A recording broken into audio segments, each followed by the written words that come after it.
Good evening, ladies and gentlemen who have joined us on this Dr. Fundi channel this evening. My name is Fundi Lenyati. I am the host on this channel.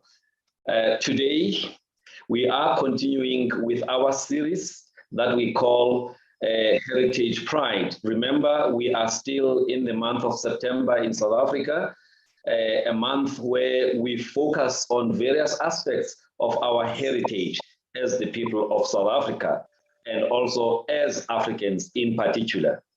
So today we have a special guest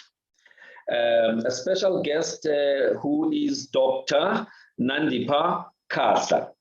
Now, Dr. Nandipha Kahla is a qualified medical doctor who also specialized in the area of occupational health.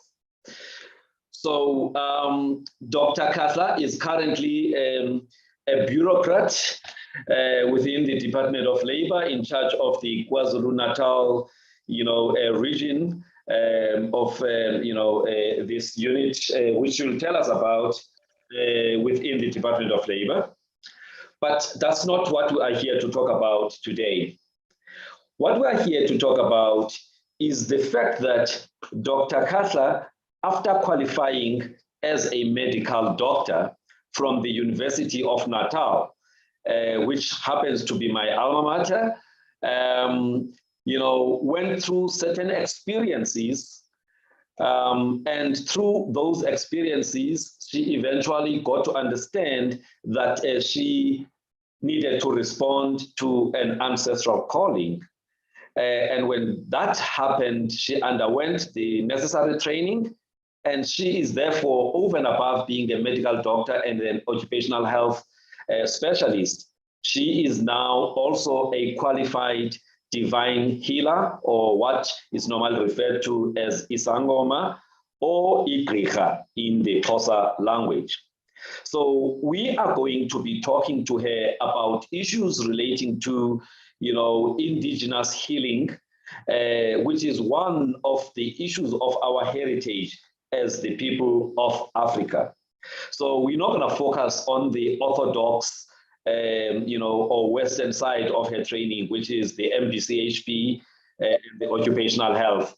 We will be focusing on the issues relating to her other healing calling, as a Sangoma or a divine healer or an Igriha. So with that introduction, Dr. Nandipha Kahla, welcome. Welcome, Dr. Fundi, and welcome to the viewers at home. And thank you for that introduction. Indeed, I am Nandipha Kahla, ndingumamiha, ndinguzondi, ndinguziyeka, ndingusambu, ndinguthambo lenyoka lihlabela imzondayo, ndinguzondo omzondayo, ndingudalo. Igqirha, ndingugqirha oligqirha. Kwakutshiwo nangumpothulo wam, ndizobekwa apha kule ndlu endikuyo kuyi-10 kaMeyi ngo-2007. Mhla ndiconcluda i-training yam. Just to go back, yes, I am a qualified medical doctor with special interest in occupational medicine, and currently I'm the head of province for KZN for the compensation fund, which reports to the Department of Labor. I would leave it there as far as the orthodox side it is. My journey, Fundi, as much as earlier on, I don't know much. But I believe that something that started when I was pretty young, because I would remember Yes. And I did my lower classes eBhayi, high school yam ndayipasa eKlakbar. So you know, during the big days, festive, you go to Elwandle, and my parents will say, "Unandipha angangeni emanzini ungakhange kujulwe imali emhlophe." I didn't know what that meant. I thought, you know, it's something that you all know what's normally done, that when you go to the beach, before you go into the water, you have to throw imali emhlophe. Probably there's something that they knew that that I didn't know then. But I've been having, you know, since very young, you know, I don't want to say premonitions, but I didn't know then what was it. Like if there's someone who's gonna come or arrive at home, I will tell Mama, kuzofika umuntu othile namhlanje, ne? Or I will have, without saying that the feeling, you know, this is going to happen, and indeed it will happen. Fast forward to when the things, you know, started troubling me. Let's just park it there a little bit. Let's just park it there a little bit. Now, what I want to, let's just go back a little bit to just give people the sense of the kind of family that you came from. Specifically, you know, most families will define themselves, I came from a Christian family, and we didn't do this, we didn't do that, or you came from a traditional family that observes certain, you know, traditions, you know, in terms of your culture. So what kind of family did you come from, you know, in terms of, you know, the belief systems, you know, and matters of spirituality? Fundile, from home, I come from a Christian family. We never used to practice, you know, these things from my family. Though from both sides of the family, there were amagqirha. Yes. From both my mother's side and from my father's side. Like udadobawo wam, the one who passed on the 28th of December, umakhulu wam, what I heard, she was supposed to be igqirhakazi, but ended up esiba ngumthandazeli. Enxiba izinto ezizidukhwe ezimhlophe, but umakazi wam oza emva komama ubeligqirha elagqibayo ebelisebenza abantu kusweleke naye esebenza ngokwabantu. Umakhulu wam from my mother's side ekwakuthiwa unozantya, you can even tell from the name, wayeligqirha, and she stayed at a dispatch. So I'm coming from that family. At home, yes, bibe khona loo nto mhlawumbi kuthiwe kwenza umqombothi ngelo xesha elithile. It was not something that was nangu udadoba wam nomabhasi from my father's side joinile. Yeah. So what you're saying, Doc, is that you know, your nuclear family was more of a Christian family that was not so much into, you know, traditional practices, besides an occasional, you know, ritual here and there.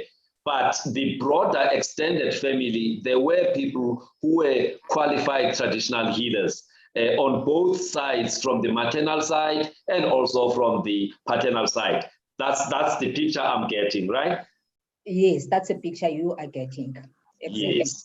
All right. So let's just, your parents, you know, were they people, in spite of the fact that they were practicing Christians, you know, in terms of, you know, when you engage, did they entertain, you know, some of these issues of, you know, African belief system? Because you mentioned that when you guys used to go to the beach, they would say, you must not go into the beach unless, you know, somebody has thrown some coins into the sea, because then that's already a certain belief system on the African spiritual side.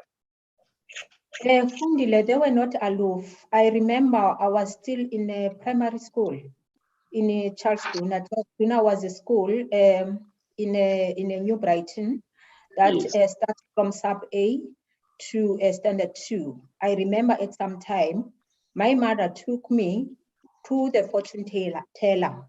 As much as, because I was pretty young then, I do not know what was the reason for her to do that, but it had to do with all the kinds of dreams that I would be having and relate to the family. So in a nutshell, my parents, I grew up mostly with my mother. My father died when I was still very young. I was a toddler in 1970. So I do not have, that knowledge of my father. So my mother was not aloof, in anything that has to do with a tradition. As much herself, she was Christian engunobhatyi wasewisile sihamba kwicawe ekuthiwa yi-Arthur Wellington Church, which is in Abbey Road, eBhayi. Yes.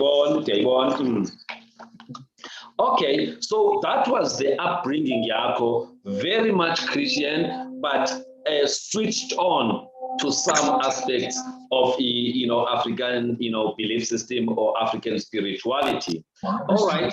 Okay, so and you are mentioning that Sianda, can you please can you mute yourself, please, Sianda? My best friend who's been with me in this journey from day one. Yes. Can you ask her to just mute for now? I'm gonna call on her, for her to also come and share, later on in the session. Nanku nodadewabo wami unomabhaso maqungu umamyirha ekhaya eLady Frank ubandindlala ujoyinile ndiyabona bajoyinile abantu abaninzi naba noMarhadebe onozuko Mkabayi oMathabo No, beautiful. Umuntu onjengawe akahambi yedwa funeka akhatshwe ngabanye abantu. So thank you guys for joining us. Thank you very much. All right, so we were just saying when you were growing up, you used to have some dreams, and you remember a point where your mom actually took you to a healer or a fortune teller to actually help to deal with that. Can you maybe share a little bit, because that to me is the beginning of the journey?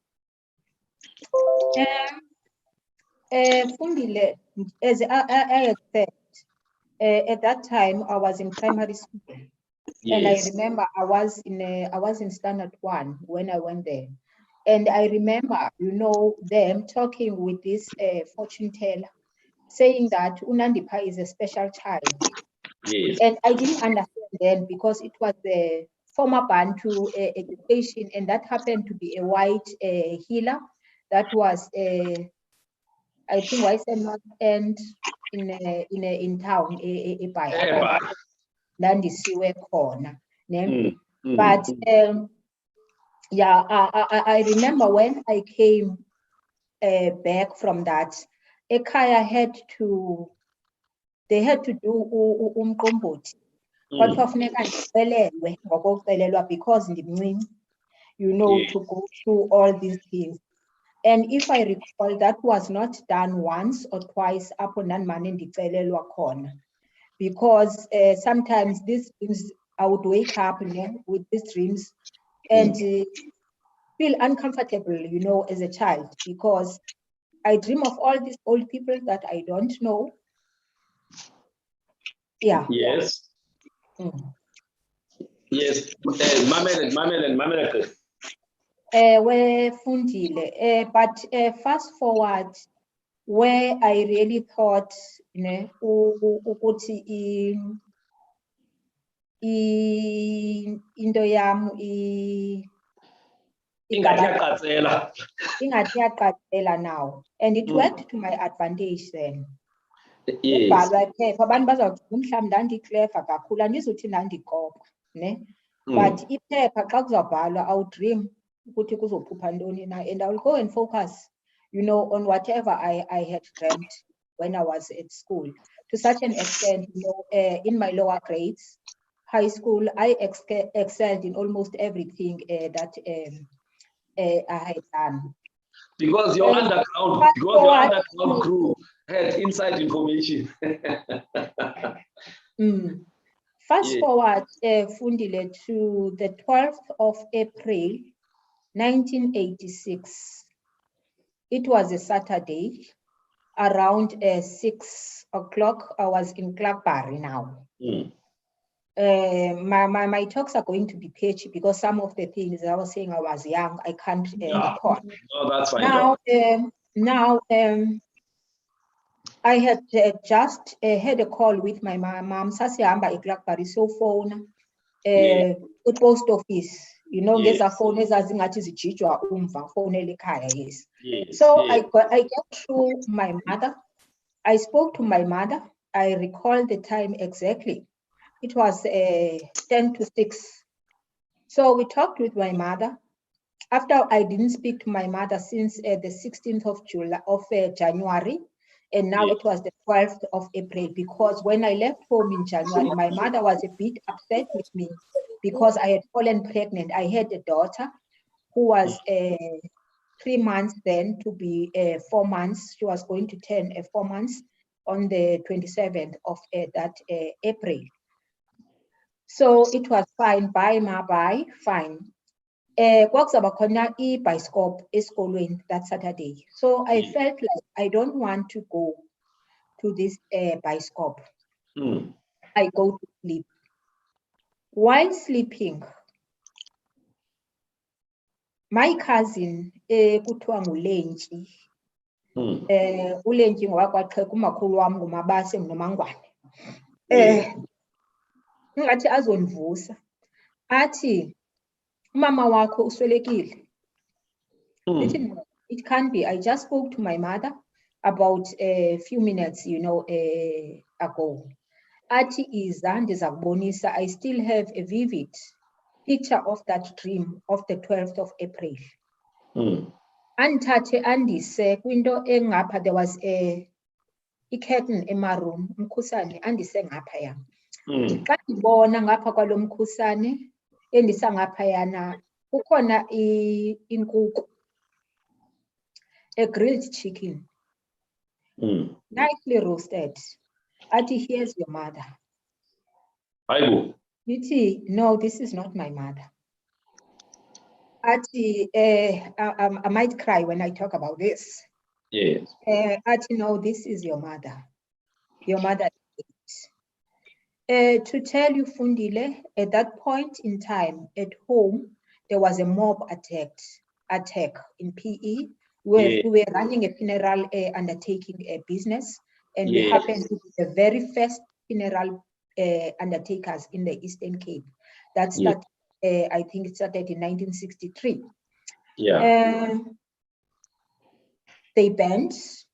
They stabbed my mom and they burned her. So which signified, that chicken that I was seeing there. That roasted chicken, that you saw in the dream was actually, umama wako, having, died within premises as is Chisweyo. Naye echisiwe. She had 3rd-degree burns, which ultimately took her life on the 14th of April, which was a Monday. I didn't know about that. On a Thursday, that a particular Thursday, my sister and her husband, Ustemele Mase, Sister Momdala Umandisa, was married to Ustemele Mase, came to fetch me, at school. And apparently everyone else around me knew what had happened to my family because it was all over the radio. And, So we went to my sister. Just give me a second, Doc. You can continue with the story. I just want to make sure that the battery doesn't go off. Yes. Oh, okay. Okay. So that Thursday we went to Mthatha.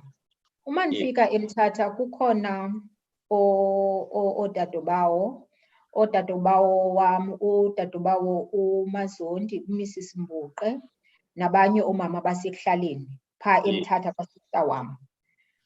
So the first thing that I asked when I saw them is, where's my mother?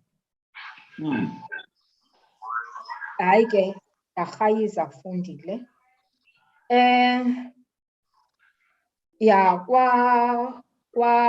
Kwahanjwa ke. So at that point, Doc, at that point, Doc, you had the dream, scary dream, very funny dream, because you had just spoken to your mom, but you have this dream.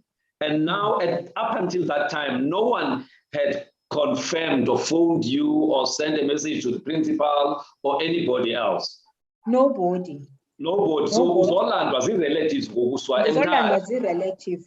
But I could see everyone around me, you know, had this thing. Or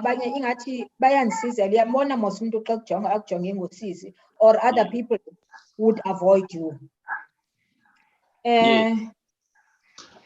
Yenzeke Londo Fundile until the date of the memorial service, which also did not make me to believe. And you will understand, if someone is burned with third-degree burns, my mother ended up being cremated. So on the day of the funeral, of the funeral memorial service, which was a month later, it was in Alice. Yes. My mom has got a house. She's from Alice. So they had, you know, this small coffin, you know, this thing that has got ashes. Yes. And to me, it was like, no, this can't be my mother. But anyway, that passed. I went on to Varsity. In Varsity again, I started to have, you know, these dreams where I would dream of things that would really happen. Or even sometimes, if abantu speak about me, I would know that these ones were speaking about me, and they were saying this 1, 2, 3, and 4, and I would approach them. So to me, that was funny. But again, being young, yes, I was a mother then, but I was still a teenager. It's something that never sank to me. But what is it that is really what's happening? Happening. Ndaqatsela izinto wena Fundi ngoku sendikhulile sendisebenza as a doctor, especially now sendine-surgery. When I was doing internship, I was never used to be troubled that much until 2002, where someone would come into my surgery. Instead of me focusing on what the person has come to me about, I'll make an example. Yeah. Cases that I remember very well. Ukhona umama ofikayo owokuqala. Lo mama afike, I'm taking history, uhleli apha phambi kwam, directly opposite me. Athi sandibalisela uba unale ndlebe yakhe, I remember it was the left ear. I went, I slept immediately eqala uthetha apha phambi kwakhe. Ndazovuswa yi-secretary yam uba dokotela ulele. Njengoba ndilele, I'm dreaming about this mama. Kuthiwa sumhoya akamameli. Ne? I did not even examine that mother. Ndavuka uvuka kwam, ndabhala iscript, ndamnika iscript. Wandibuza lo mama, hayibo mntanam, njengoba ukhe walala nje. Can you imagine how embarrassing that is? Izoba salunga le nto yakho, le nto endiyizeleyo, ndithi mna yandiyazi amayeza kuphume, you know, very arrogant. Fine, iphelele apho leyo. Then there was another mother who came in. It was about 2 weeks after that. Angene lo mama uzise unyana wakhe. Lo nyana wakhe was about 23 years old, if I recall very much. So lo mntana wakhe umzise apha kum because usi-slow progress. Standard 8, and uyamrepeata lo standard 8. And xa umbona lo mntana umjongile, I don't want to use this, you can see it's more of a retarded, you know, a child. Ndimjonge lo mama, ndithi ke umama uthi ndizomthini lo mntana because andiyo-psychiatrist. Athi hayi ndivile dokotela, ngudokotela obanqandayo, obancedayo abantu. ndikhale. Like ukhala kakhulu ndikhale ndiphakame ndikhale kuze abantu kucinje umhlambi lo mama uyandibetha apha ngaphakathi. Ndithi mama, ubutata walo mntana. Athi lo mama ukhona usekhaya. Ndithi ngubani utata walo mntana? Athi nguye nami. Ndithi no mama awundixeleli inyani. Thetha inyani, who is the father of this child?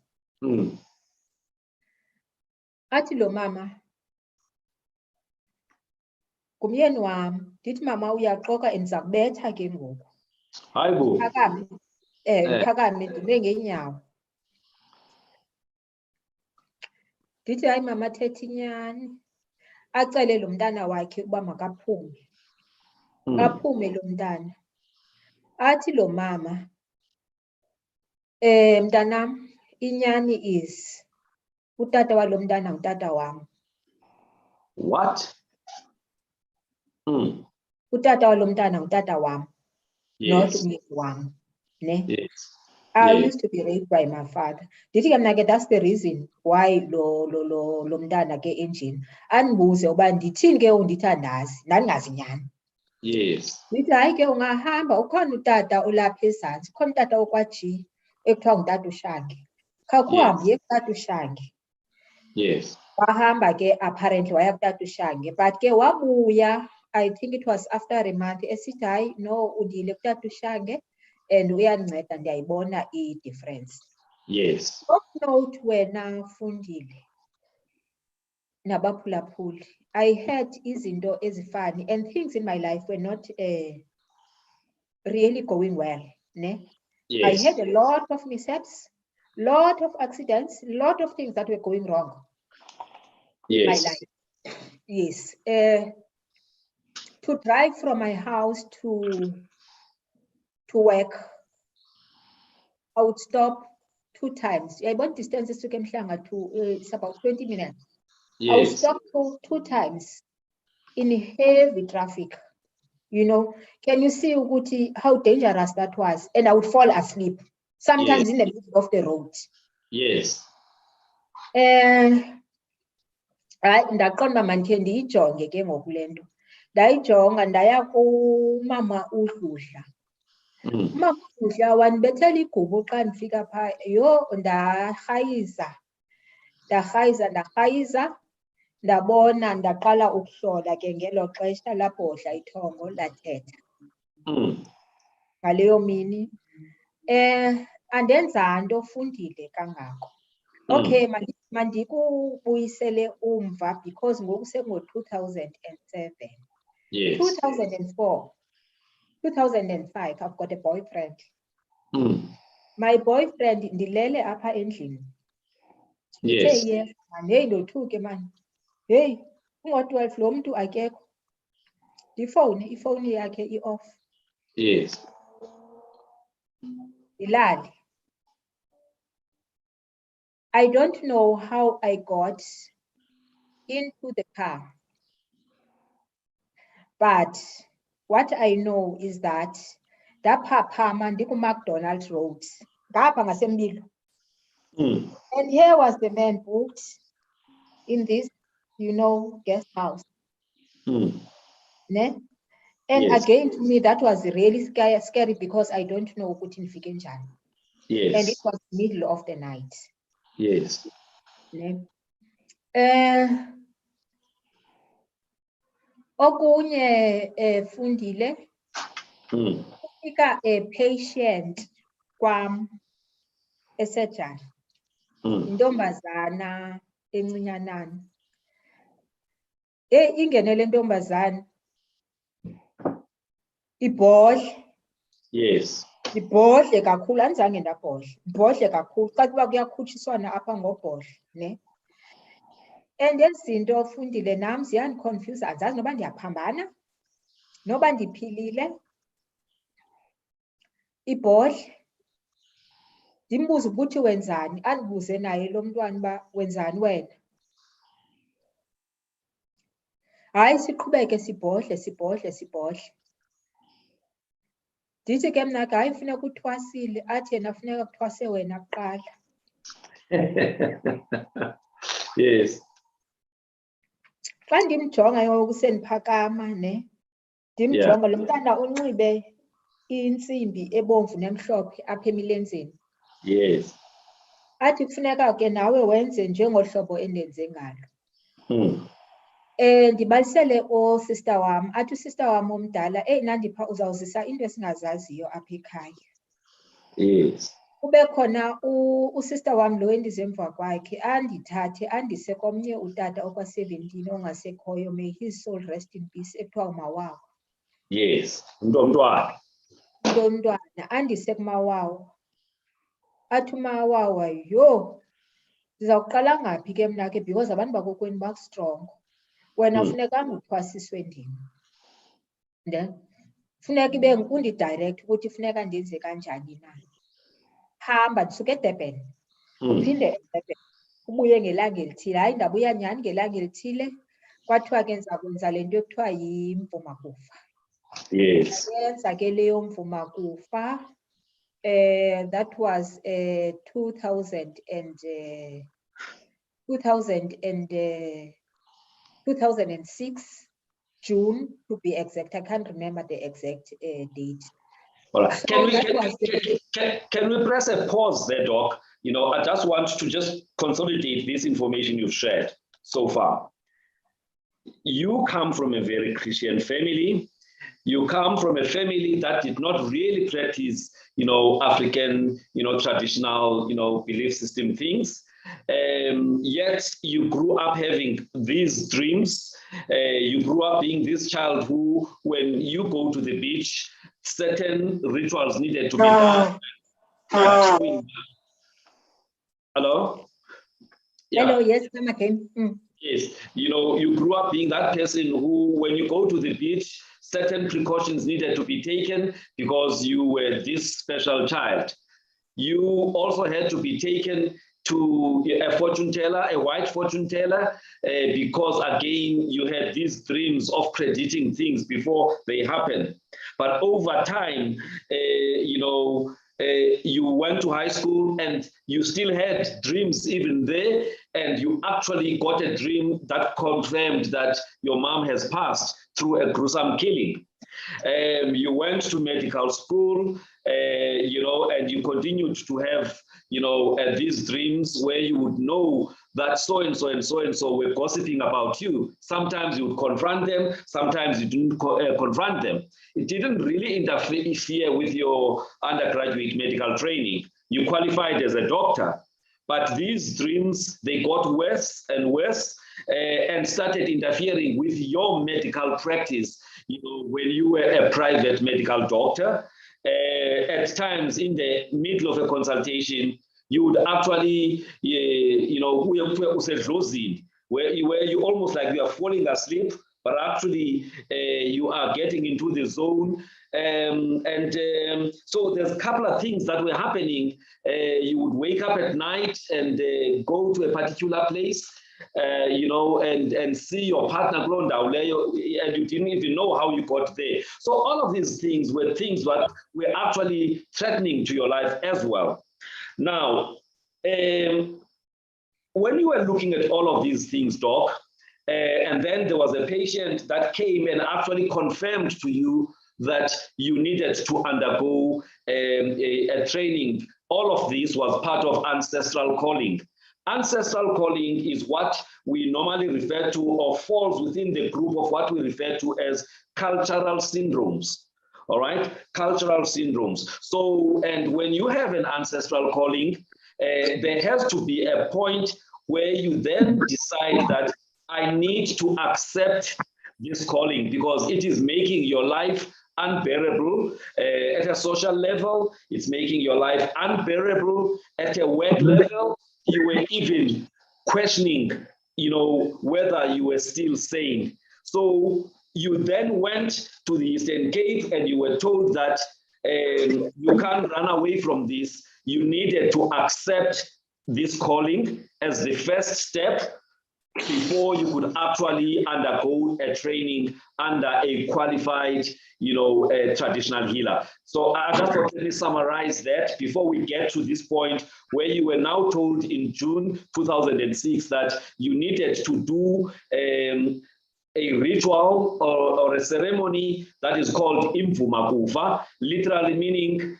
I am accepting that I have this calling, to be a healer, and so I'm about to do 1, 2, 3. And you also told us that when you were young, there were a number of ceremonies that were done to try and postpone this calling of yours because you were still young. And you told us there were many of those. But eventually in June 2006, you had to do the ceremony of imvuma kufa. Let's talk about that, Kengoku. Imvuma kufa Fundile kulapho kuxhelwa khona ibhokhwe. Apho uzawuthi ndiyayithatha ke ngoku le nto. That's the initial actually step of you ukungena edozini. Yes. And there are a lot of other ceremonies that Yes. follow after imvuma kufa. Ndicela ukukunantsika ukuthatha back Fundile kwezinto zam ezifana. Yes. I bought this house that I'm in 2000, yes. I bought it in 2000. 2003. Nalapho ndenza into efani ndithi le ndlu yam ufuneka ndiyivule. Ndimise ikhanti. Ndiyivule I mean kwenziwe inkomo kube khona nempondo ezawuxhonywa. Uyaqonda kusemhlanga ne? Yes, and there you needed to get permission to actually slaughter anything. Yes, I did get permission. Went to the municipality, got the permission, and they did what they had to do, where they will come and inspect the place apho kuzawuhlatyelwa khona nokuthi nizoyihlaba njani ke leyo nkomo. The funny thing, xana kuhlatywa inkomo funeka kube khona umkhonto wekhaya, ayikwazi uhlatywa nje. Ndihlala eDurban. Yes. Utato mdala wam wayemdala akazuhlaba nkomo. Yes. Ukhona uMalevu, athi uMalevu hayi uzondihlabisa ke le nkomo. uMalevu yayisesinye isihlobo sam salapha kwaMashu. Yes. Kucaca uba ayikuvumi uba uMalevu makahlabe le nkomo. Ndenza into Fundile, ndayiwisa ngokwami inkomo, ndayihlaba inkomo. Hayibo. Because kodwa uba akekho omnye umuntu onoyihlaba onolungelo lohlaba le nkomo. And akho ntlalo ekhona.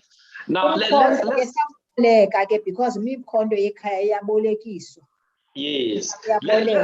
Let's just park there just to make it clear to people. When you are doing traditional ceremonies, you need to have somebody from the family, an elder from the family who must bring the spear that belongs to the family. That person is designated in the extended family as the one who must be the one who is responsible for killing those animals that are sacrifices. So you had asked a friend who's not really related to you to actually play that part, and it could not happen until you had to do it yourself. And it actually went well, right, Doc? Injalo Fundile. Yes. All right. Okay, Doc. Yes. So you managed to slaughter the thingy, and then kabanye abantu bafika bazoyigqibezela ukuyixhela. Yes, bazayigqibezela ukuyixhela. And ke nezilawo for some reason ndandingazazi ukuthi izilawo ezisetyenziswayo zeziphi ne. So ndabuza udadewabo kuba khona isilawu sasekhaya. Uthi isilawu sasekhaya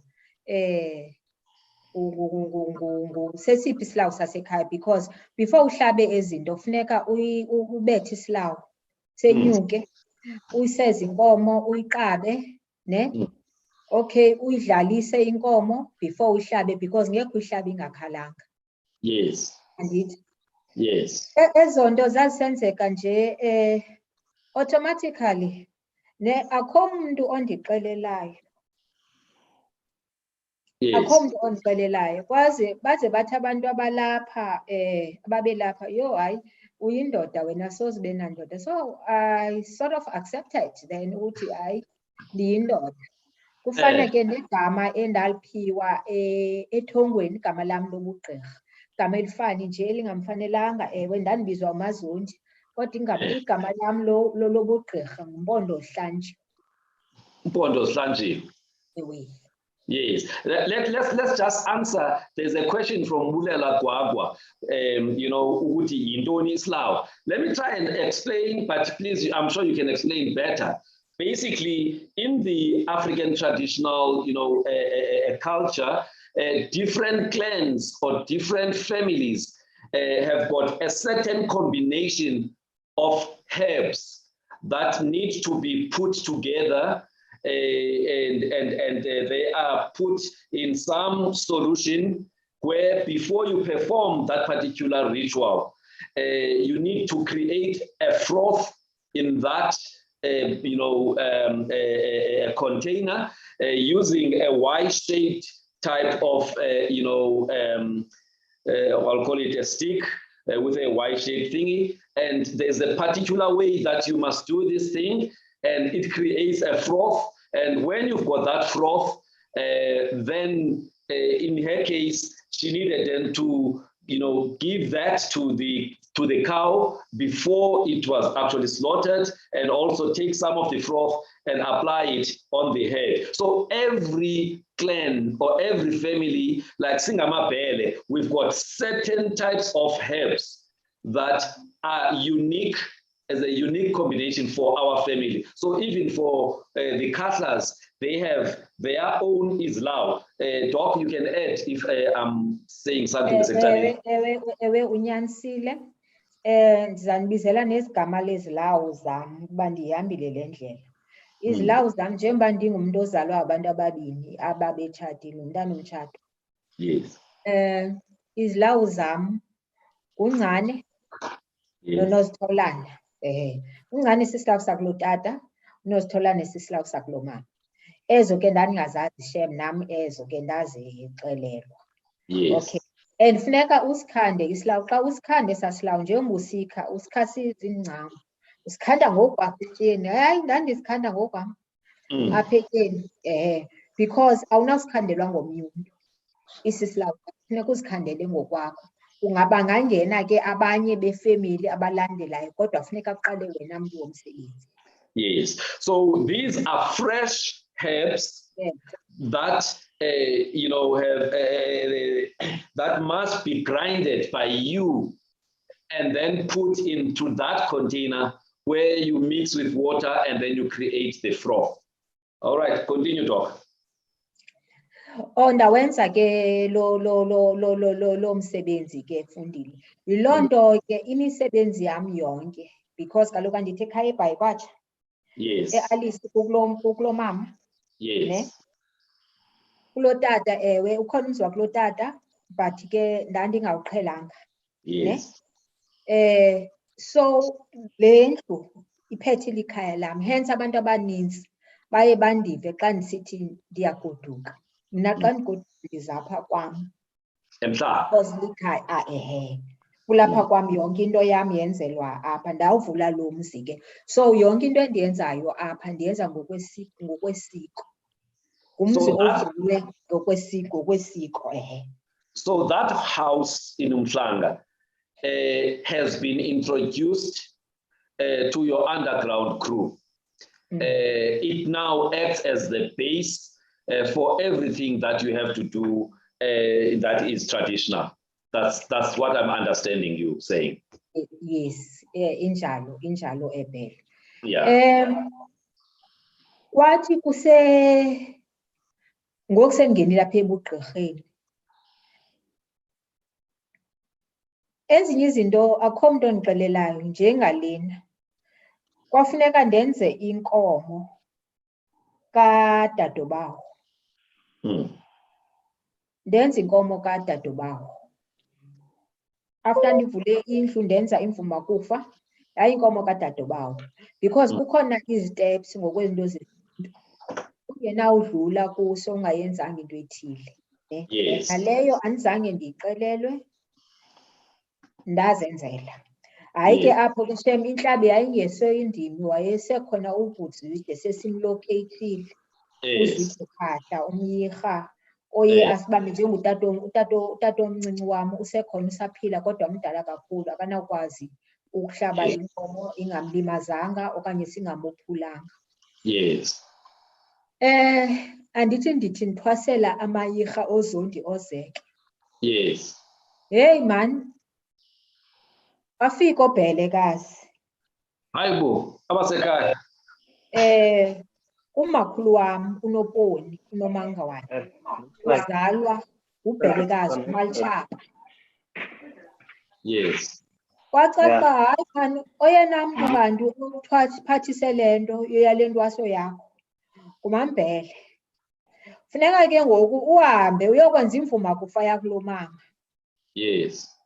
Andithi imvumakufa yakulo yam ndiyenze ngebhokhwe.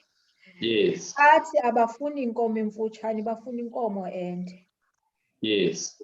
Lathi igqirha lamawa hayi ke zange sayiva thina imvumakufa yenziwa ngenkomo. But ke bathe bafuna inkomo, and wayethe umawawa singena ukuthi ithongo lam linzima, ne? Yes. Andinakwenza into endiyixelelwe ngayo, funeka into ndiyithonge ndihambe ndiyomxelela. Hayi ke sayenza ke, so ke ndiphethe bhele ndithwasela amacala amabini. Yes. Icala lakulo mama necala lakulo tata.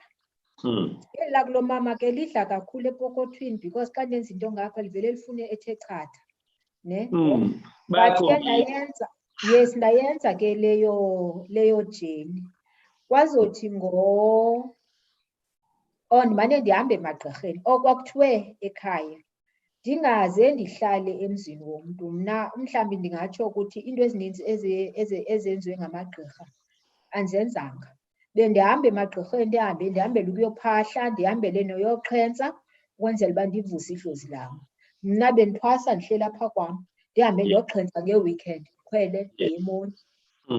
Hayi ke uyabona ko-airport imilozi ndithini, ndingazi noba zii-auditory hallucinations noba zintoni, kodwa uyawundibetha umlozi ndithi de ndiyofika kuloo ndawo endiya kuyo. Ewe,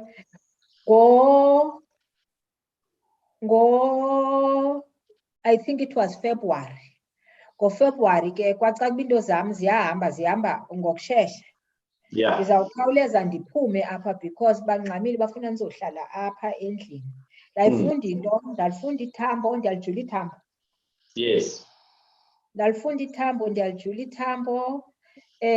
Kwafuneka ndenze le nto ekuthiwa utyiswa kwentwaso, which is the last stage before uphothule. Ndayityiswa intwaso yam ngoFebruary, and then ke ngoku nge-10th kaMeyi ndazobekwa ke ngoku apha enkundleni. Apha kwam sendigqibile ukuthwasa. Ndinendumba yam ke, hayi ke ndayichitha shem indumba apha phambi kwam. Hayi ndayichitha because I felt ndandinendumba yam. Ndandiconsulta, babefika abantu bazoconsulta, ndibajulela ithambo, umntu angena aphume. Ahambe, ndimnike loo nto ebeze ngayo. But ke I felt ukuthi actually angibizelwanga ukuthi ndizoba ligqirha. Because remember, ubizo lomntu is not necessarily xa uthwasile funeke ube ligqirha elizonyanga abantu, elizothwasisa abantu, ne?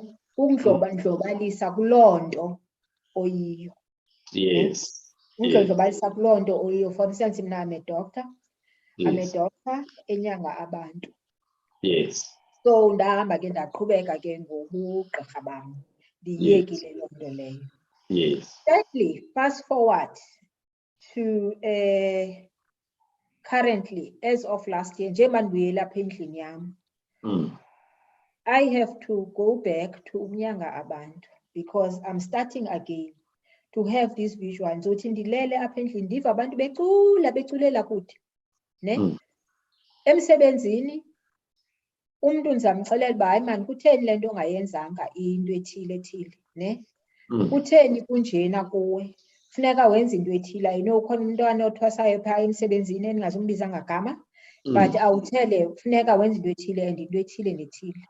Just last week kukhala ifowuni kuthiwe hayi uyacelwa kuthiwe after your meeting uyabizwa 11 for ndihleli nomnye kube khona ngoba kubuzwe ndingabuzi ukuthi ndibizelwa ntoni ndimjonge ndithi kulo ndihleli phambi kwakhe ndibizwa nje ndibizwa ngenxa yakho kothuke andijonge nyhani ndandibizwa ngenxa yakhe 11th floor ukuthi sizothetha le nto eyenzekayo kule business unit. Kunjalo ke Bhele? Yes. All right, so basically you went through all of this growing up, things intensified, you know, especially after you qualified as a medical doctor. Now, my then question is, so you're now a trained medical doctor on one side, but at the same time, there is this, which is an African, you know, spiritual matter that you eventually responded to, which was actually starting to cause trouble in your practice of medicine. So now that you did what you had to do and you qualified as Isangoma or a traditional healer, did things settle down and were your people able to allow you now to be able to continue and be a doctor on one side, and then after hours you become something else? Meaning, did they stop you know, interfering with your orthodox medicine side of things? There was no interference, Bele, after Ndienzile. I continued to work. To such an extent, I grew, as I feel good. I've grown much more than I was prior. As much as I'm no longer, you know, into practicing medicine in terms of healing people, but I've grown in the sphere, you know, of a medicine. Yes.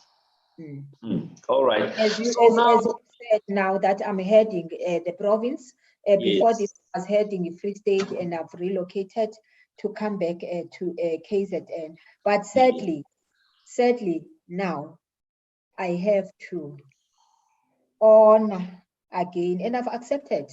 I'm gonna go back. They will show me exactly what is it that I have to do. So will that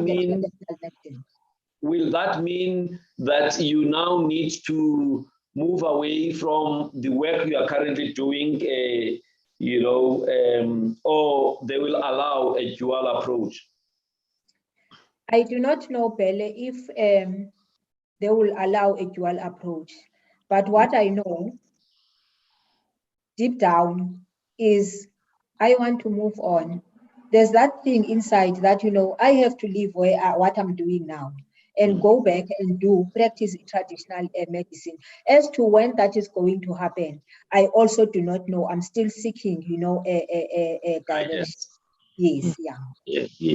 All right. So, Doc, obviously you were coming from a family that was not so big on these matters. And you mentioned on your Facebook page yesterday that actually the only person who strongly supported you was your sister, the one just above, you know, the one before you. Can you just tell us a little bit about that challenge of not getting the necessary support from family in those initial stages?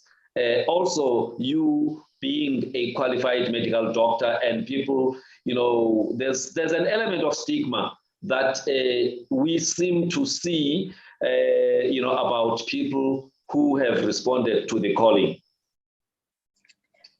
Let me put it this way.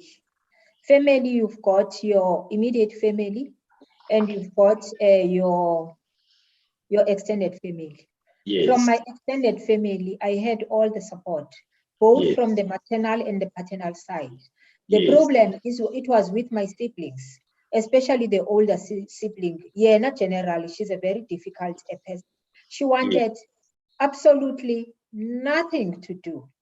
Yes. Absolutely nothing to do with into yothwasa. But funny enough, ebefika but uzofika sekugqitywe yonke into afike abhodle, and we also now realize ukuthi actually naye kwakufanele ukuthi ungenile. Yes. Or just to add wena Bhele, ndingekaphumi entwasweni iye yangena nakumntana wam. I've got a daughter. Kwafuneka umntana wam ukuthi naye athwase, ndamchazela ukuthi if uyenza kuba ufuneka uyenzile yenze, but ungayenzi kuba ubona mna ne. Naye ke she went through the process and she finished. So kule ndlu yam sizizangoma sibabini, ndim nomntana wam. Yes. From my immediate older sister, I got all the support. She walked, she held me by her hand from the beginning to the end. From my extended family, they will be here when I've got a function. And you would wonder wena Bhele ukuthi kusemhlanga if kuqhelwe inkomo apha. Andithi inkomo akusuke kuqhelwe inkomo nje wena Bhele. Inkomo xana izawuqhelwa funeka yondlalelo ne. Yes. And ndiyaqonda uba inyama engakanani for umhlanga. But for some reason kuzovele kugcwale kakhulu iphele kwaloo nyama leyo. Wow. Okay, Doc, maybe let's just take a break for now and let's just hear from some of the people who are with us on Zoom. Just take a break. Is there any of the friends who are here on Zoom who would like to just share something, about what Doc has shared with us in the last hour? You mentioned that Dr. Sianda has been with you along this journey. Maybe Dr. Sianda. Dr. Sianda, not Dr. Mkabayi. Nanku nodadewabo wam, dadewabo uMamiha omkhulu ke esengoyena dadewabo osekhona apha ekhaya, dadewabo uNomabhaso. Nanke ndambona ujoyinile. Masicale ngodadewabo akaphefumle as udadewabo. Kaloku oodadewabo, they play a very critical role in the African tradition. They are the ones who are actually supposed to direct things. They are the ones who need to make certain sacrifices in the broader interest of the family. So let's hear from udadewabo. Please unmute dadewabo.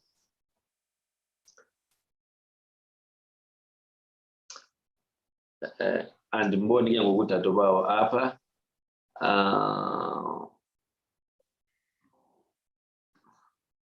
Okay, if udadewabo is still struggling, can we have Dr. Mkabayi joining in, please? Can you unmute Dr. Mkabayi?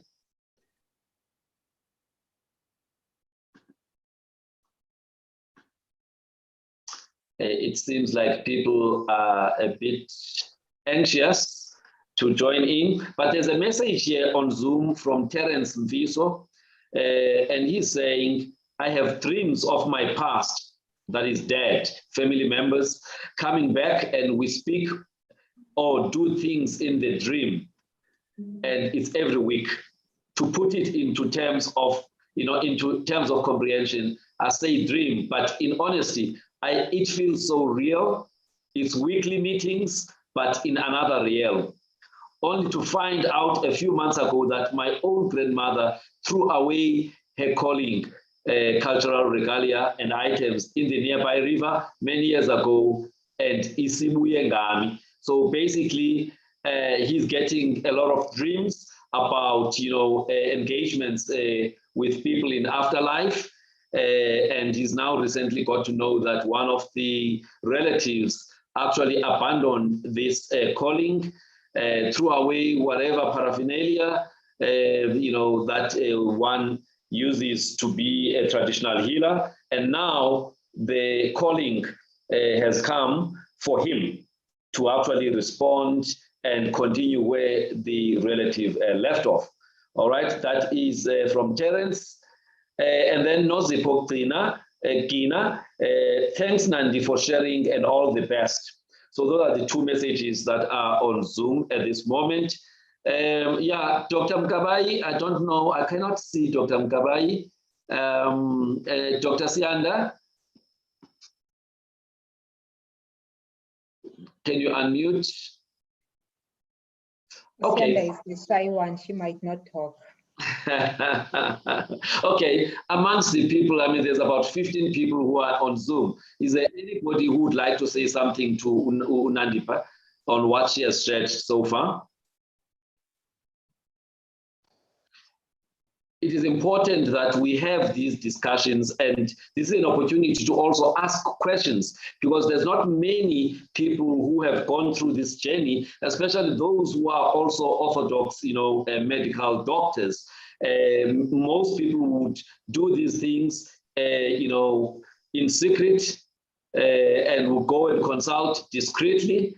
Yet the literature out there says about 60 to 70% of Black Africans actually do believe in the presence of ancestors, and actually do believe in the African, belief system that includes God as a supreme being, the ancestors as the intermediaries, and us here on earth. So if there's anybody who would like to say something, please go ahead. Dr. Mkabai, I see you are back. Can you unmute yourself and say something to Dr. Kahla? Nozuko. All right, it seems like we're experiencing some challenges.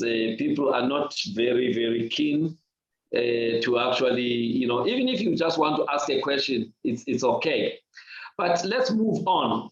Maybe let me also just talk about myself. Why, sorry, Tokotela, there's a message there from Dr. Mkabai. He said that you need to allow them to unmute themselves. Okay, let me just see now.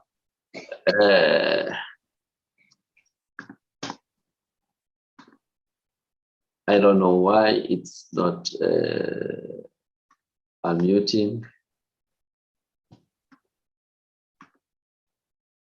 Okay, just give me a second to see why it's allowing. All right, but there's a message from Dr. Mkabai. She says, I attended the graduation ceremony in Umhlanga.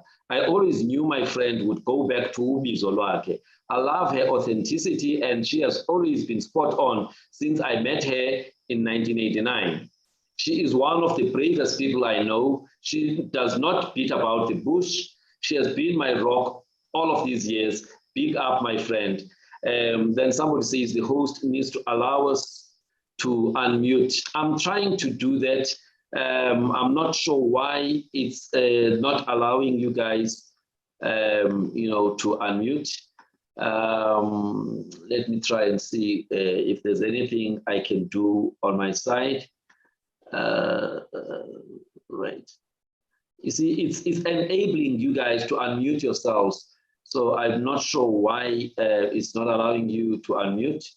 Otherwise, you could use the chat function so that we can continue with our conversation. All right. So, Doc, when you tell your colleagues that you have gone through this journey, what reactions do you normally get?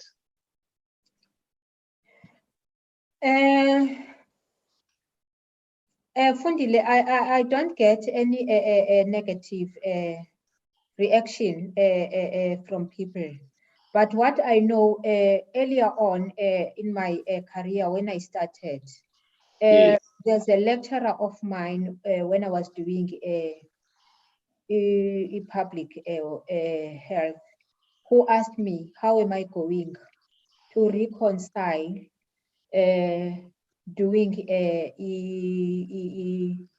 going through the initiation and being a doctor? And my response was simple. was that the way you go and pray at the corner in your house where there are flags, it's exactly the same way that I'm going to do.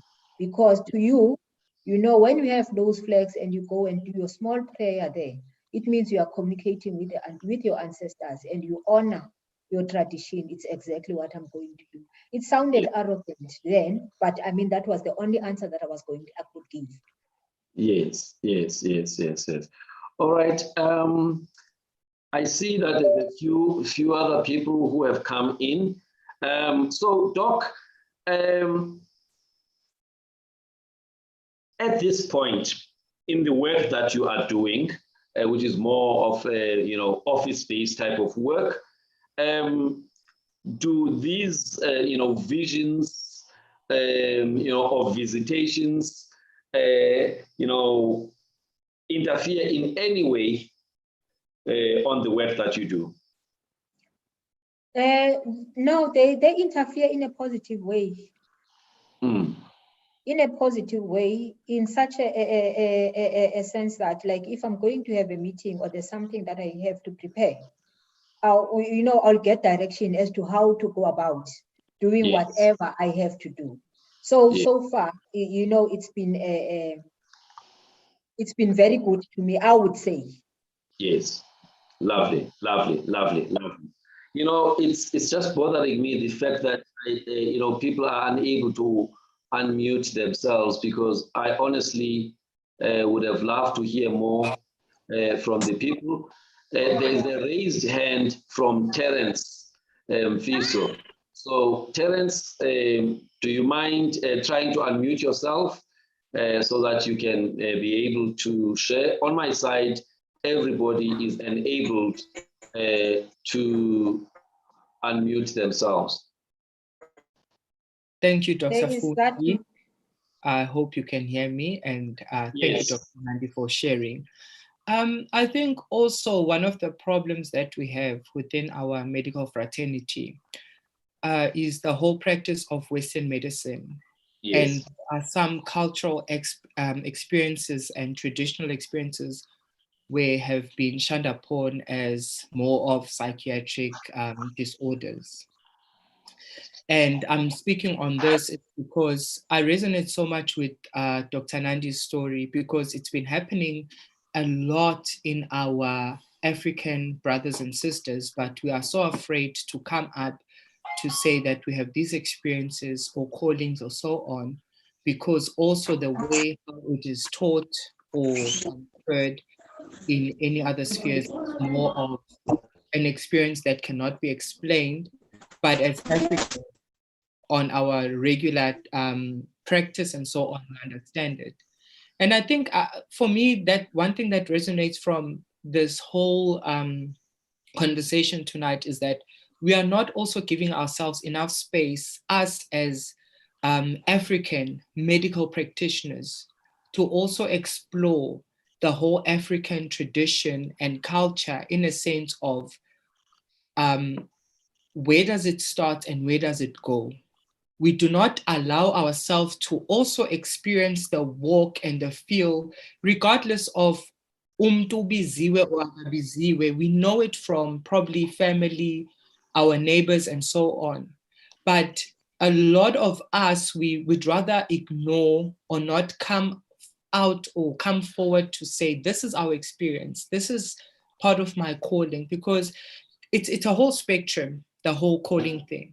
Whether uzotwasa, uzobizwa for, as Dr. Nandi has alluded, uzobizwa for healing, whether we are hlona or whatsoever, it's a whole spectrum. And we know Uti, everything has, the antagonist side of it, abantu abakangayo, which is not part of this conversation. But what I'm trying to say, Uti, we are not also fostering now as Black medical doctors to say, yes, we've been trained under the conventional medicine. But what is it that we are deterring from? We culture to our tradition. And it's not to say we are fostering everyone to believe or accept it, because it's not an experience that everyone goes through. But for us that who know Western medicine, and for us that are able to experience also tradition or culture in a certain experience, what is it that we can say are some of the similarities or differences given our experiences based on whether you're practicing cultural medicine or Western medicine and so on? And one of the biggest questions in one of my lectures that I had when I had psychiatry back then, it was, what will you say to a mother if perhaps she brings a child complaining of umntwana wami has amafufunyana? Yes. What are you going to say to them? Because then in my mind, it's more like, is it seizures? Is it what? Is it what's going on? But we do not forget, as Africans, where do we come from and where are we now? And one thing that I love about us as Africans is our flexibility and fluidity. For example, if you go back to the whole what's the word that you use when colonization happened, is that the people that were in the western part of the country, the Khoisan and what, they were so fluid that they were able to learn the Dutch language and everything, but they were still also able to practice their culture and everything. And I think that's one advantage we have over Western medicine or any practice, is that we're able to understand and practice it ourselves. Kodwa futhi, we also have the African experience, the African walk, the African everything, but we are afraid as a fraternity to come down to bases and say, guys, let us have these talks. And I hope today's conversation, Dr. Nand, you've been so brave to share a big walk. And it's not just you, it's a whole lot of us. And by us, I'm not just referring to my own experiences, but a whole lot of people where they could have shunned upon, certain things because sometimes you just choose, no, this is the way how it's looked upon. I'm afraid if I say to my friends, to my colleagues and so on, what are they going to think, and things like that. Yeah. And just to close off, and when we come back to calling the whole thing of medicine, treating, and so on. And that's why it's not about just Dr. Nandi, because I think you've opened, you've opened a whole lot of, sort of like a can for a whole lot of us.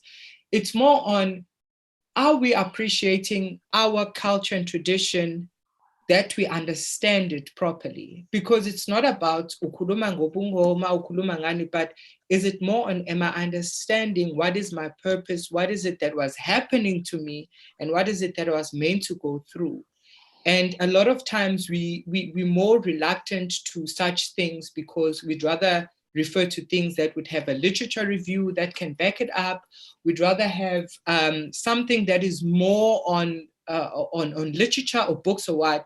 But as us as Africans, and I'm very happy for this, Dr. Nyatuwuti, it should be a conversation that goes on, sustained, even if it looks at different areas of this aspect.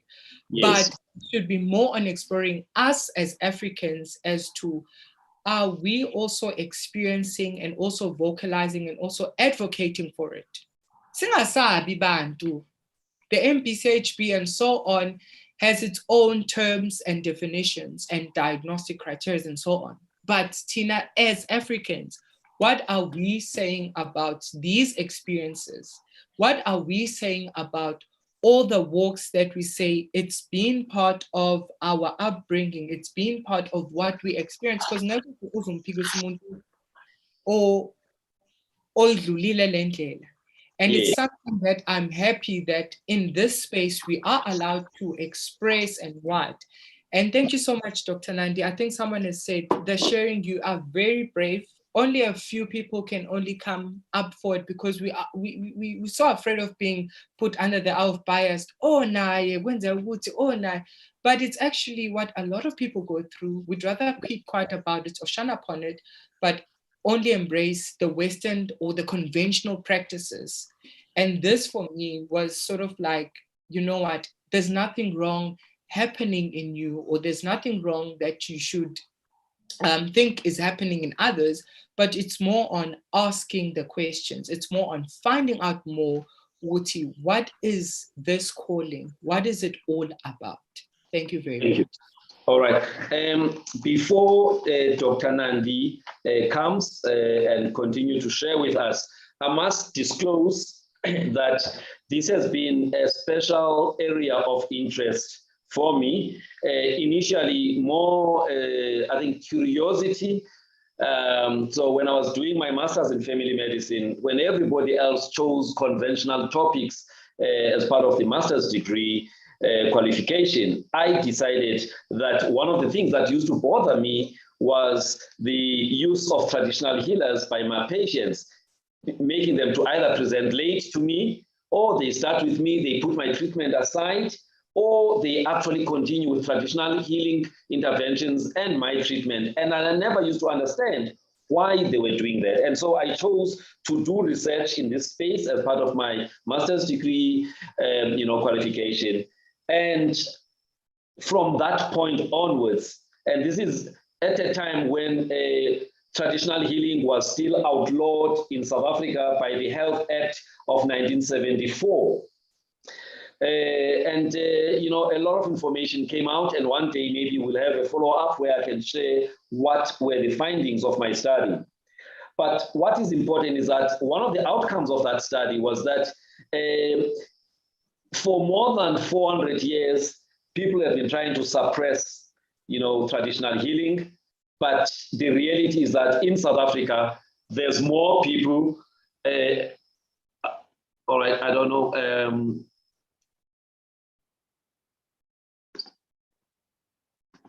All right, the reality is that in South Africa, there's hundreds, of thousands of traditional healers, as opposed to maybe less than 50,000, medical doctors. And if we are really looking at primary healthcare as the base of our healthcare system in South Africa, then one cannot do that without, including traditional healers in the broader, healthcare system. So I recommended that they needed to be recognized and they needed to actually collaborate with Western, medicine. Fast forward, 2007, Health Act 22 of 2007, Traditional Medical Practitioner Act number 22 of 2007, it recognized, traditional healing and the thinking behind, which is non-scientific,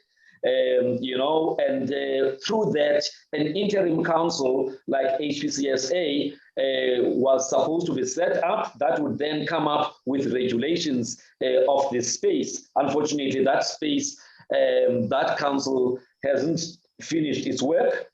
But we also need to be mindful that the Constitution says, everyone has a right to practice their culture and religion.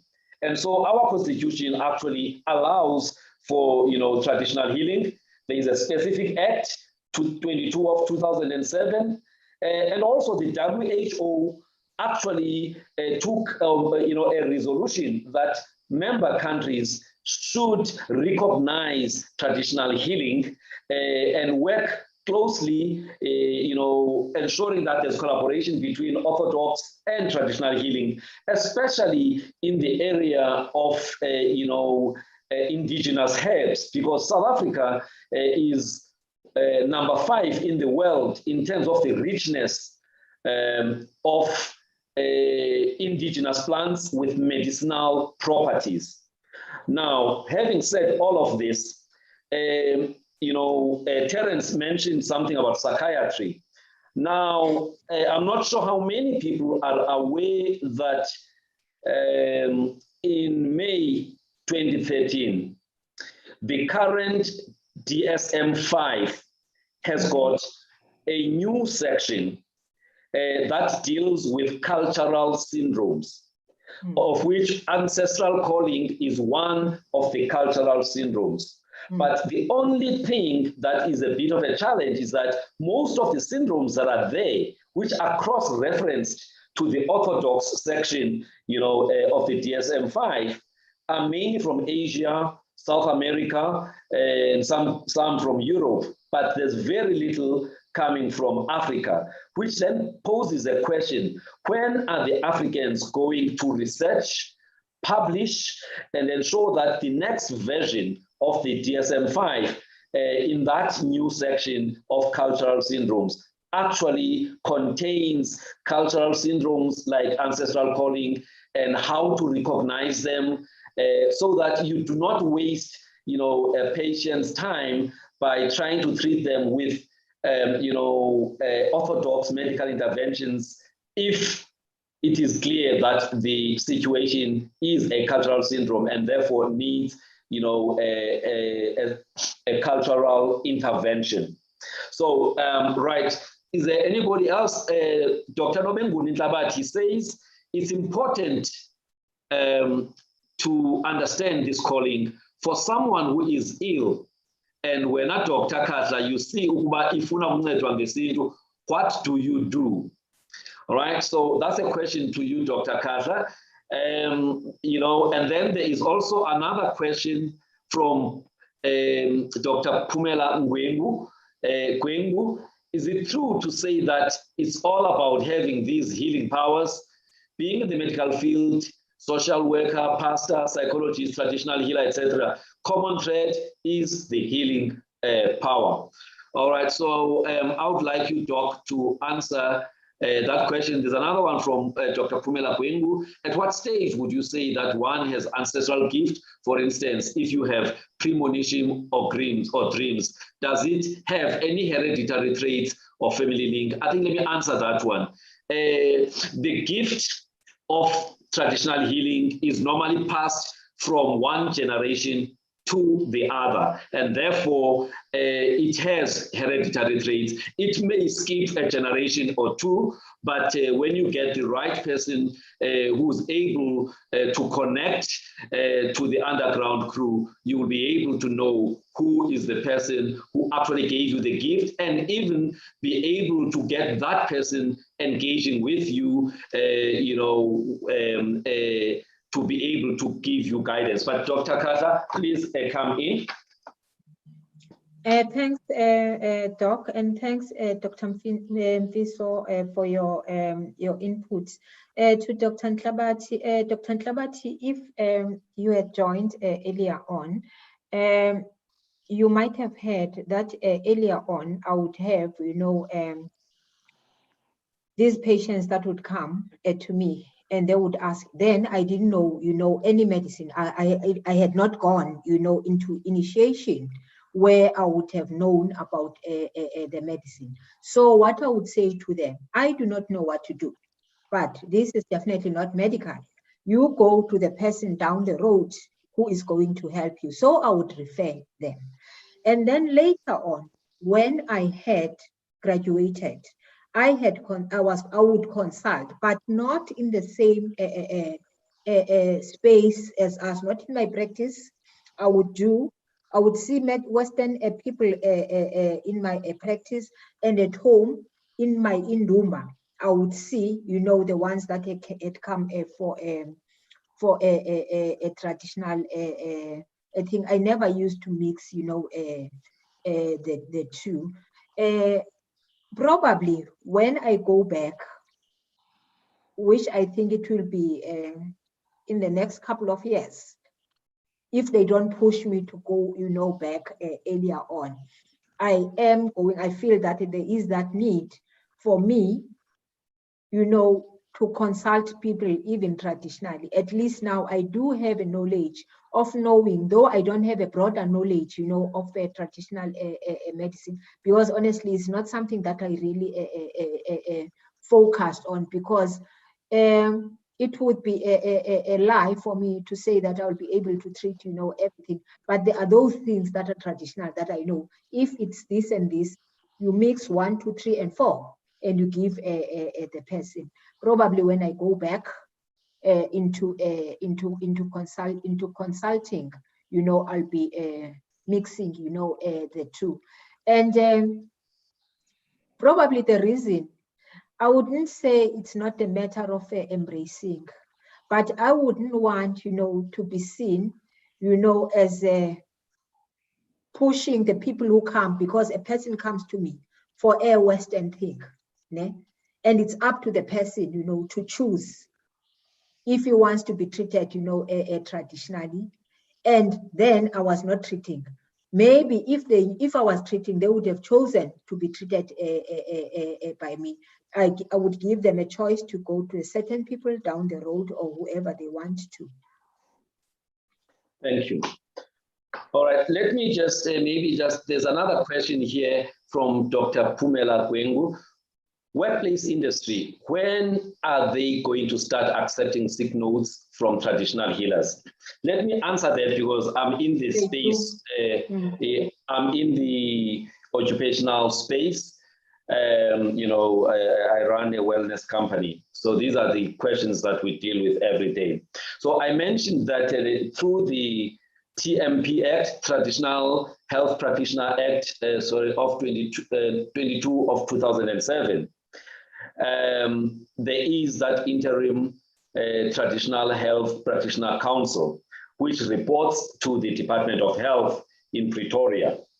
Now, the issue of the sick notes at this moment, the largest employer, which is government, has not as yet recognized the use of traditional healers in terms of them issuing sick notes, because the regulations about that are not yet out there.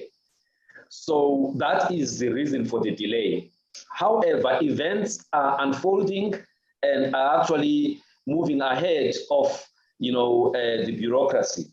So last year, there is a case, I would say the first case in South Africa, where an employer has been found to be on the wrong side for dismissing an employee who had to take time out to go and finish their Intwaso situation. Now, the employer was Kivitskruon, which is a very lovely place just outside of Pretoria, and they had an employee who needed to go and Twasa for a certain period of time. So they dismissed that person. That case has been going on for about 5 years, and eventually it went to the Appeal Labor Court. And at the Appeal Labor Court, the employer was found to be on the wrong, that the dismissal was unfair. Now, the unions are aware of that landmark case, and at this point, they are now working on ensuring that the policies within employers, private and public, actually embrace the issue of traditional healing.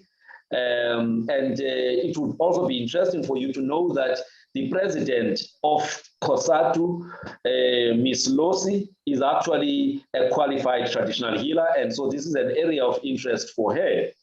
So more and more employers are actually going to be under pressure for them to recognize, in line with our constitution, in line with that TMP Act 22 of 2007, and also in line with the resolution of the WHO. So it's a matter of time that employers are going to need to recognize, and all that needs to happen is that that interim council must move faster and come up with regulations so that everybody can sing from the same page. All right, Doc, do you have a comment, Dr. Kahla? No, Doc, I don't have a comment. I think I've responded to. Okay. All right, let me also just add another comment. I'm sorry that I'm sharing so much. It's an area of interest of mine, Doc. Sorry about that. But I think as Africans, we need to ask ourselves a lot of questions. And there's even a point of saying we need to decolonize our minds when it comes to the African belief system. Now, the literature research that I did as part of those that master's study took me to China, took me to what's happening in China, took me to what is happening in India, and also what's happening at the shamanic medicine in South America. And in China, a child who wants to become a doctor, that is somebody who's done matric, they have a choice to get a qualification in orthodox medicine, like myself, Dr. Kahla, or they can choose to do medicine, Chinese medicine. And both of them, they carry the same weight, once they have finished the training after about 6 years.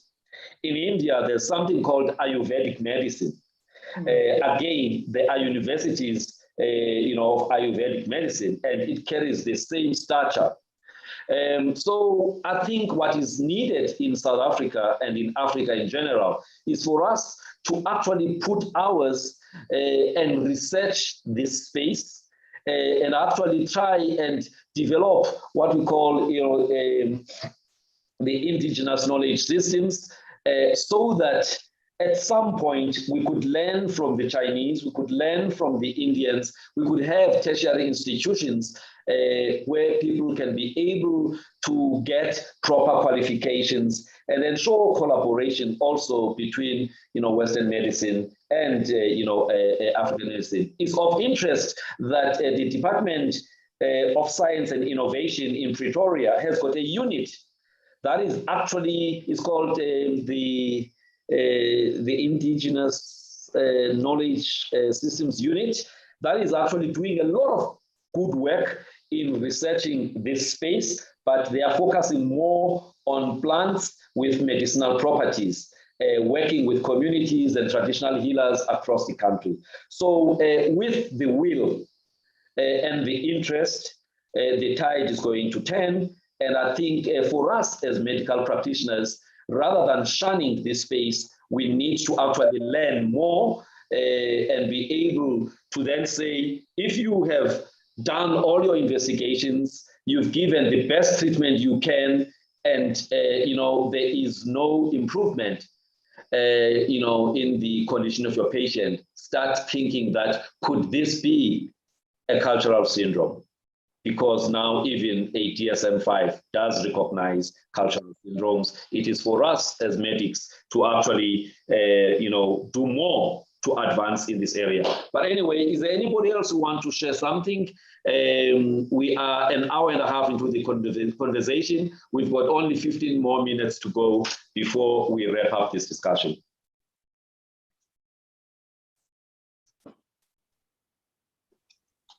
Good evening, Dr. Nyati. Yes, good evening. Dr. Mkabai. Yeah, thank you. I'm finally able to speak.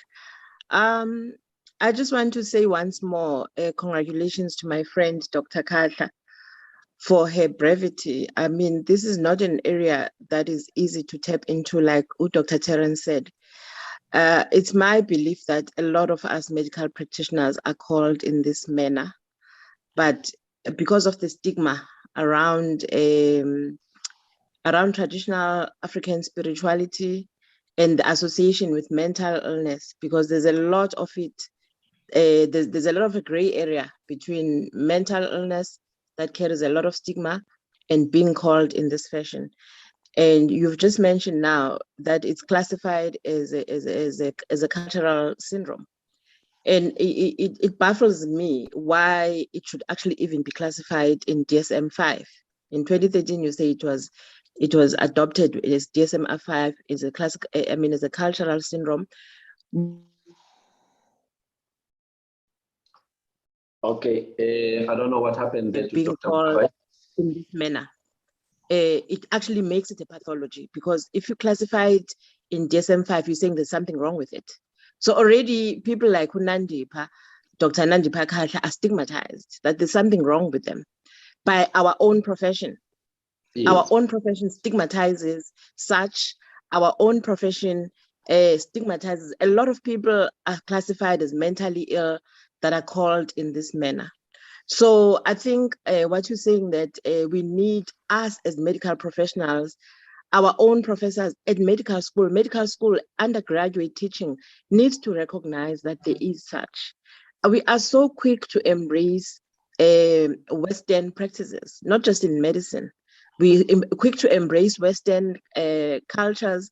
We're quick to embrace Western clothes. It's now, we just came out of Heritage Day yesterday. A lot of people, I wear a lot of African clothes. And every time I'm wearing my African clothes, people ask, what is the occasion? Why must there be an occasion for me to wear my beads and for me to wear my African clothes? Why are we embracing Western culture so much? Why are we moving away from who we are? So it starts with us. Yes, we may blame other people that they don't recognize us for who we are, but I feel we are not confident in who we are as a Black person, as Black people to start with. So people like Dr. Kahla, and I believe, and I see it even amongst my friends and amongst other colleagues that are medical practitioners, there are a lot of people that are called in this manner, but they are doing things in the closet because there's something wrong about coming out and saying I've got a calling.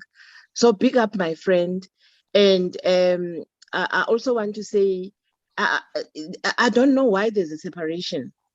Like Dr. Kahla now says, when she was practicing in Umlazi, I remember her practice was in Umlazi and another practice was in Durban North. She would see the patients that came to her medically, and then she'd go to Indumba to practice at home. And I don't see why there should even be that separation. My thinking is that there should be embracing of each other's culture. That if a patient comes to you, you shouldn't be saying, in my practice, I see only, Western medicine and I consult elsewhere, African, because it should be all in one. Dr. Chabula comes to mind, Dr. Fundi. Dr. Chabula recently passed away from COVID. She practiced in PE. There's the big center now that's named after her, the COVID center, the VW center is named after her. She's the one doctor for me that I am so in awe of how she broke all traditions. She would walk barefoot in her practice. She would wear her traditional clothes in her practice. She saw patients and she diagnosed patients in the African way. She diagnosed patients in the Western way. She was frowned upon for many years, but she broke all cultures. I mean, she broke all rules and she was very successful in her practice. So I just wanted to say what Dr. Kahla is doing resonates so well with me. And I believe it resonates a lot with a lot of us. But we are not authentic enough. We are not brave enough. Also, medical school doesn't teach us to have a voice. Medical school teaches us, it silences us. We always want to conform. So people like Dr. Kahla should be supported. And I'm so glad that there's platforms like yours that really, really, really exposes people that are out of the box. So thank you to both of you. Thank you. All right. Let me just add something there, Doc, maybe just to correct something. I mentioned that, in May 2013, a new version, the DSM-5 came out. Before then, there was a DSM-4 TR. Now, in the DSM-4 TR, there was what we refer to as culture-bound syndromes.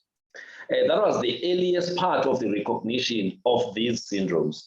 And then in DSM-5, they actually then refer to them as cultural syndromes.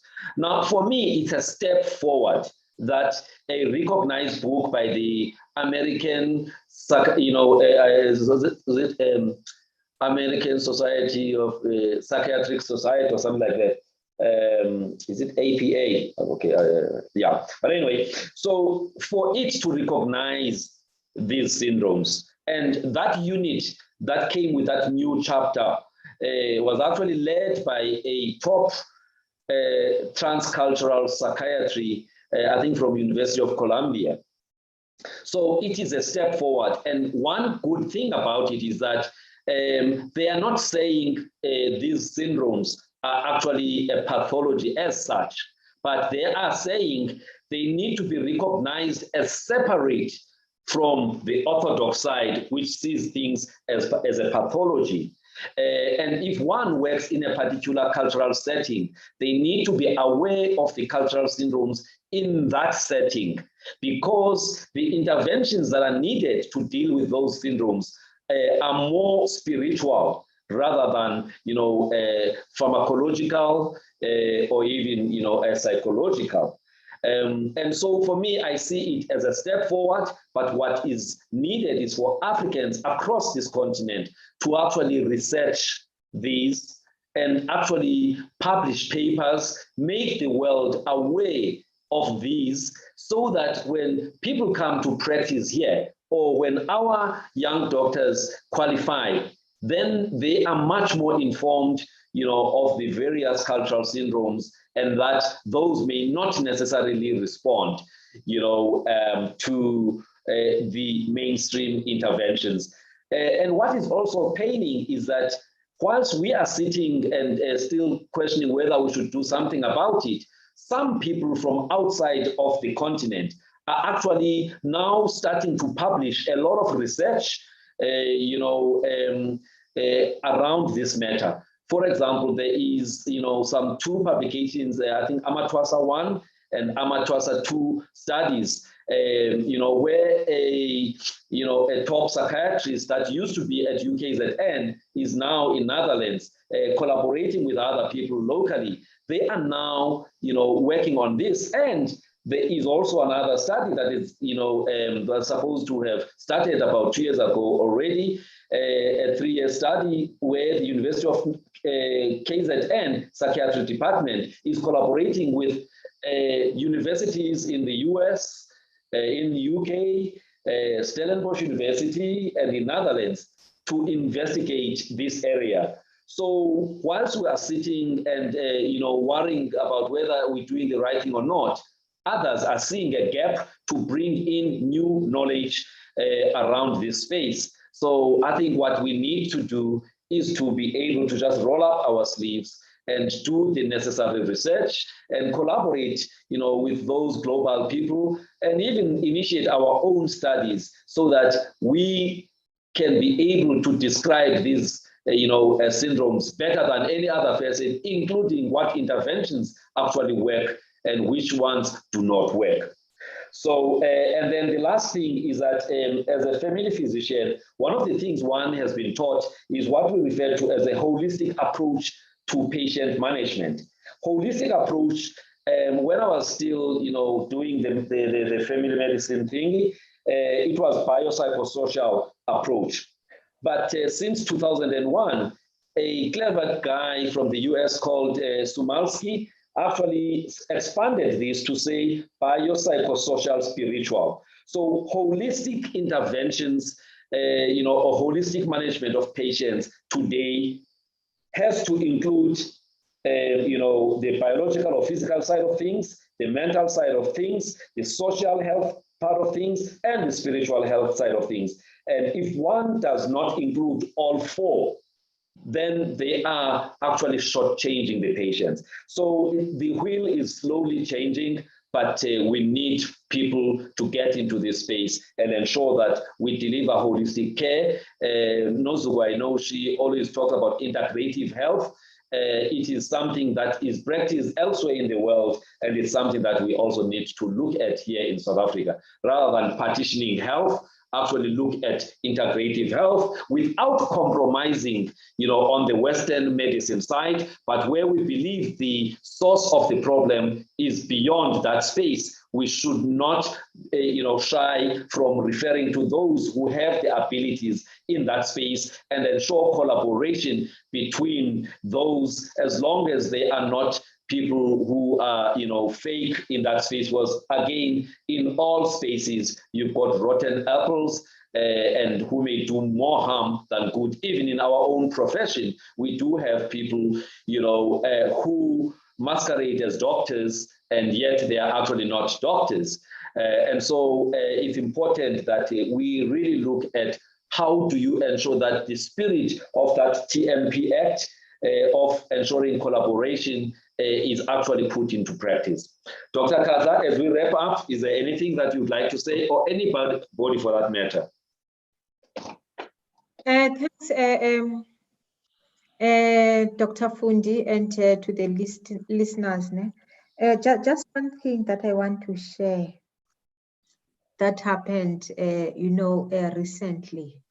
That was in May, after my birthday in Cape Town. I went to Cape Town for my birthday. After that birthday in Cape Town, I went home in Lady Frey to go and do umsebenzi, to show, that, some of these things, are there whether we want to understand them or not. Phayana ekhaya bekhona abahlekazi, ne? You understand it, Dr. Abahlekazi? You can explain that, Doc. Okay. Andifuna ukubiza uba inyosi, ne? And now these nyosi bezisitya abantu, ne? Yes. And they've been there, you know, for years. They've been there for years. So we decided ukuthi now funeka sihambe siyochitha abahlekazi, ne? Because honestly, my belief is that, you know, they are representing the ancestors, and they are not supposed to be within, you know, the household, or if they are there, they are not supposed to damage or to injure people. So we did lo msebenzi wena Bele. Sahumba sangena sagcwalisa indlu, kwakhulunywa nazo, ne? Besikade zilimaza abantu. On this particular day, ezilimaza ezihunjwa ngayo, ne?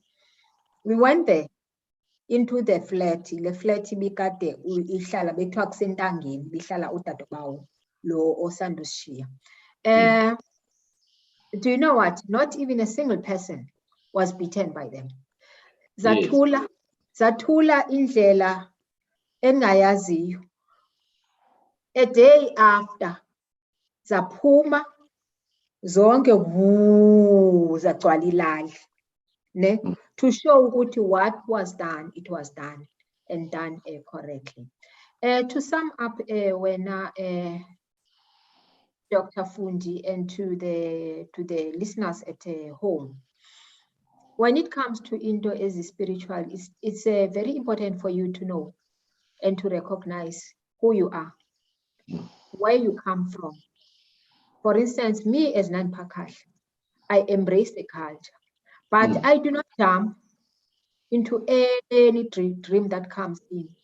I listen, and in their path, if it persists, then I know, you know, this is it, and it's going to happen in exactly the same way.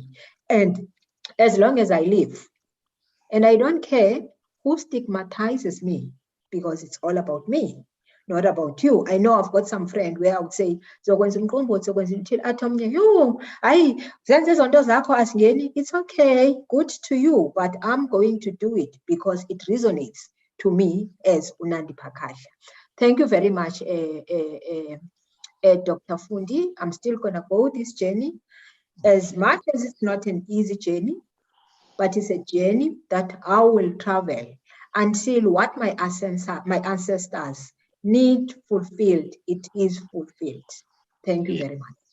Thank you, Doc. I think that there's a few comments on the chat section. I just thought I should read those quickly. From Sianda, Dr. Sianda, I'm happy for you, Dr. Kahla, that everything went well according to the calling. I will support you all the way. I wish you all the best. Then Dr. Mahabo Chesane, thank you, dear Nandi, for sharing. I appreciate your authentic work in this space. Big ups, Dr. Kahla. Terence Mfiso, yes, suppression is the word. We need to have a look at holistic approach basis, basing it on people's cultures, you know, on people's cultures, not recognized, and conventional medicine. Well said, Dr. Fundi. Matabo, thanks, Nandi, for sharing. I admire authenticity, best wishes. Tinyiko, Dr. Tinyiko Koza, a virologist, says, on a lighter note, Dr. Kahla has shared some of the experiences before, and one would laugh it off, especially the part of sleeping in the middle of a consultation. However, I wish her all the best in following her calling. What I can attest is that there are no gray areas. There's one more, again from Terence. Thank you, Dr. Mgabai. I also don't know why it's a pathology, but not something investigated and understood in its own cultural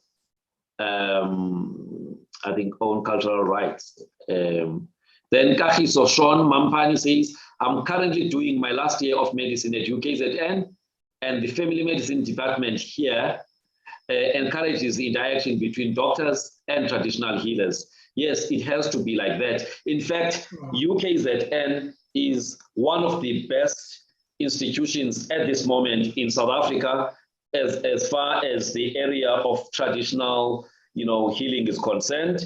There is a unit that is led by Professor Nceba Galeni, that's doing great research work.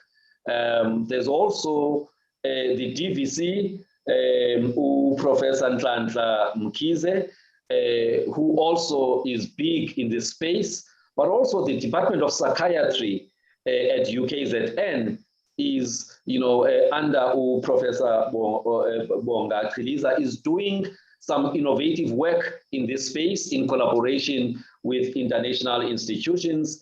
A lot of stuff is coming out, is going to come out of that. So, I had initially thought I was going to do my PhD studies here at Wits, but once I recognized the wealth of knowledge and the people who are leading in this space, at UKZN, I switched, and when COVID started, I was actually in the process of doing my concept note where I was going to look at the role of spirituality in mental health, a role of African spirituality in mental health. So all I want to say is that if one is at UKZN, there's many leading people, in that institution, and they can, be able to get in touch with those people and learn more about what is being done. But obviously, it would be nice if all institutions, all medical schools in South Africa can actually get into this space of transcultural psychiatry, which is an area that has not really, been explored a lot within South Africa, yet elsewhere in the world is actually quite big. So with those words, I want to thank you, Dr. Nandipha Kahla, for selflessly sharing your own journey, for the courage to open up. As medical people, we are very quick to judge. Sometimes we judge without, understanding certain things. So I just want to say thank you, thank you, thank you. And to everybody who is following this conversation or who has been following this conversation, those people who also, gave their views, like Terence, like Dr. Mkabai, the journey is still long, but it is up to all of us to actually, say we are Africans first, yet being African doesn't mean you oppose things that don't come from here, but you need to be able to, practice your qualification, but also expand your knowledge, especially on matters that are, linked to your heritage. And this is where it begins. We all need to embrace who we are. We all need to embrace, what makes us to be African. And by the way, matters of spirituality are not only for Africans. In fact, yesterday I had a conversation about the DNA ancestry. And when you look at that, almost all of us, we've got a mix, of genes, So these issues, sometimes, you have people who are considered white, who actually get an ancestral calling because somewhere in their bloodline, there was an African person, or there was, somebody who came from Asia who had this kind of spirituality. Some people are Indian, considered Indian, and so it's no longer something that is just purely issues of indigenous healing are actually at every corner of the world. And all we need to do is to open up our minds, read a lot about those, and start to, open our minds to learning new things and bring in, new knowledge that will actually get us as Africans to be respected. Who better to describe African cultural syndromes than us? So let that be a challenge to each and every one of us so that we can actually practice, the decolonization of health, in a practical way. So, Dr. Kahla, any parting shots? Nothing, Fundi. I thought I had done my closing remarks, and I'll repeat again. It's very important for one to know who you are, what makes you tick, and to embrace who you are. You will go far. Thank you. All right, thank you very much, Dr. Kahla, and thank you to everybody who logged in. We took a little bit long, but this is, a topic that, is very, very deep. It's a topic where there's a lot of,